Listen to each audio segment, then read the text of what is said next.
आणि दरम्यान एक दुःखद बातमी आपल्यापर्यंत पोहोचते। भाजप नेते मधुकरराव पिचड यांचं निधन झालेलं आहे। वयाच्या 84व्या वर्षी त्यांनी अखेरचा श्वास घेतला। या क्षणाची एक मोठी आणि दुःखद बातमी आपण बघतोय। मधुकरराव पिचड यांचं निधन झालं।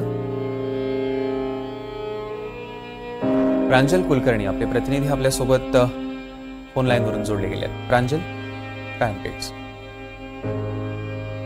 आपण जर बघितलं तर भाजपचे ज्येष्ठ नेते तथा माजी आदिवासी विकास मंत्री मधुकर पिचड हे खरं तर गेल्या 46 दिवसांपासून आजारी होते। ब्रेन स्ट्रोक खरं तर त्यांना झाला होता आणि त्यामुळे नाशिकच्या 9 पॉट्स रुग्णालयामध्ये त्यांच्यावरती अतिदक्षता विभागामध्ये उपचार सुरू होते। आपण जर बघितलं तर हळूहळू त्यांच्या तब्येतीमध्ये देखील सुधारणा ही होत होती। अनेक राजकीय नेते देखील त्यांच्या भेटीसाठी येत होते आणि असंच असताना आज खरं तर सकाळपासूनच त्यांची प्रकृती कुठेतरी खालावली होती। डॉक्टरांनी दिलेल्या माहितीनुसार ब्रेन स्ट्रोकमुळे जवळपास 2 महिन्यांपासून ते रुग्णालयामध्ये होते, मात्र त्यानंतर त्यांना इन्फेक्शन देखील झालं आणि त्यांची प्रकृती ती खालावली होती आणि आता काही वेळापूर्वी त्यांचं निधन झालेलं आहे। वयाच्या 84व्या वर्षी खरं तर त्यांनी शेवटचा श्वास हा घेतलेला आहे। आपण जर बघितलं तर अहमदनगर जिल्ह्यातील एक मोठं राजकीय नाव म्हणून पिचड यांची ओळख होती। 80च्या दशकामध्ये निवडून आलेले पिचड यांनी जवळपास 30 वर्ष अहिल्यानगर जिल्ह्यातील अकोले मतदारसंघातून सातत्याने आमदारकी त्यांनी केली होती। 2014 ते 2019 मध्ये त्यांचे चिरंजीव वैभव पिचड हे देखील आमदार राहिलेले होते। 95 ते 99 या काळामध्ये विरोधी पक्षनेते म्हणून सुद्धा त्यांनी काम हे बघितलं होतं। आदिवासी समाजाचं एक नेते म्हणून देखील त्यांच्याकडे बघितलं जात होतं आणि अखेर आपण जर बघितलं तर आता काही वेळापूर्वी त्यांचं निधन हे झाल्यास एक दुःखद बातमी खरं म्हणावी लागणार। प्रांजल, धन्यवाद आपण दिलेल्या सविस्तर अपडेटसाठी। आपण बघतोय मधुकरराव पिचड यांनी वयाच्या 84व्या वर्षी अखेरचा श्वास घेतलेला आहे। 1972 मध्ये खरं तर त्यांनी जिल्हा परिषद सदस्य म्हणून सुरुवात केली आणि तेव्हापासून राजकीय कारकिर्दीला त्यांच्या सुरुवात झाली।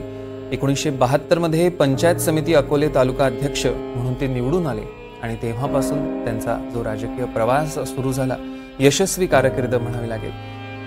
जिल्हा परिषद सदस्य म्हणून 1980 पर्यंत त्यांनी काम केलं। राजकीय कारकिर्दीच्या सुरुवातीपासूनच ते राष्ट्रवादी काँग्रेस पक्षाचे सदस्य होते, पण 2019 मध्ये त्यांनी भारतीय जनता पक्षात प्रवेश केला। मुलगा वैभव पिचड यांच्यासह त्यांनी भारतीय जनता पक्षात 2019 मध्ये प्रवेश केला। राष्ट्रवादी काँग्रेस पार्टी महाराष्ट्राचे अध्यक्ष म्हणून देखील त्यांनी काम पाहिलेलं होतं। 1961 मध्ये अमृतसागर दूध सहकारी अकोल्याची त्यांनी स्थापना केली। सहकारी साखर कारखान्याचे संस्थापक अध्यक्ष आहेत। सोबतच त्यांची राजकीय कारकीर्द सुद्धा यशस्वी राहिलेली आहे। 1995 ते 99 या काळात महाराष्ट्र विधानसभेचे ते विरोधी पक्षनेते सुद्धा राहिलेले आहेत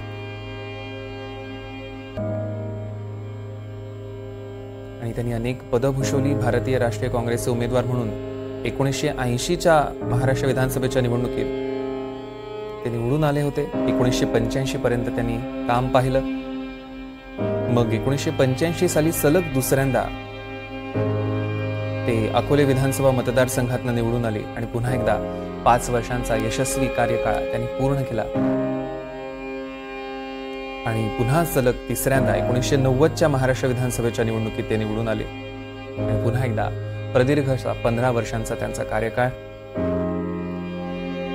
पुढे आदिवासी विकास मंत्रालयाचे कॅबिनेट मंत्री म्हणून त्यांचं नामांकन झालं आणि पुढे त्यांनी 1992 पर्यंत काम केलं। अनेक खाती त्यांनी मंत्रालय सांभाळलेली आहेत। आदिवासी विकास मंत्रालय असेल किंवा दुग्ध विकास मंत्रालय, प्रवास विकास मंत्रालय, पशुसंवर्धन, मत्स्य व्यवसाय मंत्रालयासाठी कॅबिनेट मंत्री म्हणून त्यांनी काम पाहिलं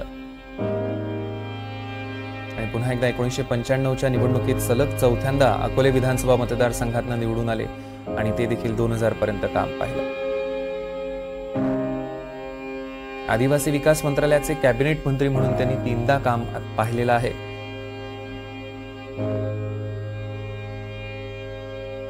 एकोणीसशे 1999च्या निवडणुकीत सुद्धा सलग 5व्यांदा अकोले विधानसभा मतदारसंघातून ते निवडून आले आणि 2004 पर्यंत त्यांनी काम केलं।